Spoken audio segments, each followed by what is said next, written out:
ગઈકાલ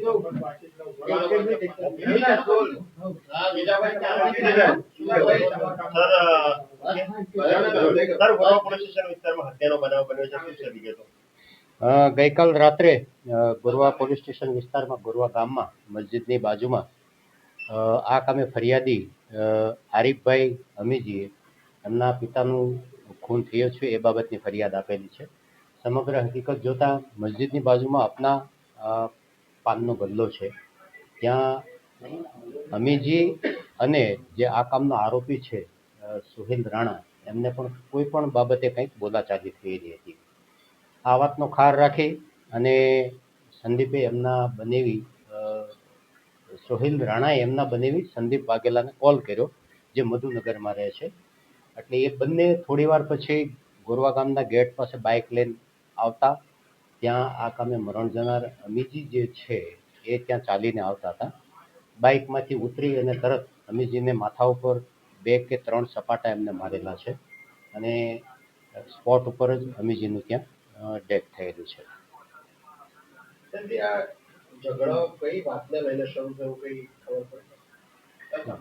ઝઘડો ત્યાં પાનના ગલ્લે નાની એવી બોલાચાલી હતી.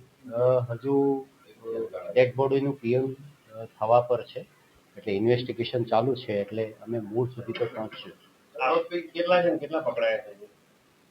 આરોપી 2 જણ છે, એમાં એમના એક દીકરા દ્વારા આઈડેન્ટિફાઈડ થઈ ગયેલ છે સોહેલ રાણા, અને બીજા પણ જે છે એ હજી પોલીસ ગિરફ્તથી બહાર છે.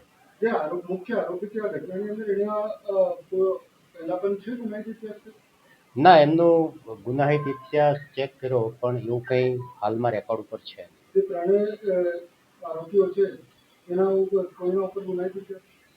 2 આરોપી છે, બાઇક ઉપર 2 જ આરોપી આવેલા હતા. એમના વિરુદ્ધ કોઈ એવો અત્યારે હાલમાં રેકોર્ડ ઉપર છે નહીં.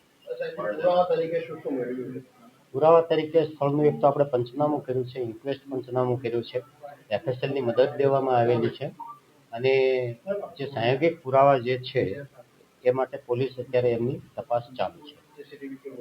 હા, સીસીટીવી અવેલેબલ છે. સીસીટીવીનું એનાલિસિસ કરી અને જ્યારે જાહેર કરવા પાત્ર થશે ત્યારે લાકડાનો સપાટો જે છે, જેને આપણે જનરલી હાથો કહી શકાય, પાવડા અથવા કોદાળીનો. જે બીજો આરોપી ફરાર છે એમાં ટીમો તો કામે લાગી જશે, તો જેને પણ પનાહ આપી હશે એની સામે કોઈ એક્શન લેવા? હા, બિલકુલ.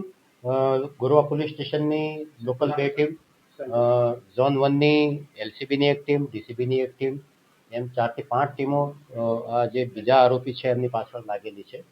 બીજો આરોપી જ્યાં પણ ગયો હશે, એમને કોઈ પણ જગ્યાએ એમને પનાહ લીધી હશે અથવા એમને કોઈ સપોર્ટ કર્યો હશે તો એમના વિરુદ્ધ પણ અમે એક્શન લઈશું.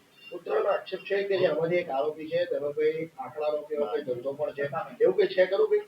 ના, એવી કોઈ વાત નથી. એમનો કોઈ એવું રેકોર્ડ પર પણ નથી અને એમનો કોઈ એવો ગુનાહિત ઇતિહાસ પણ નથી.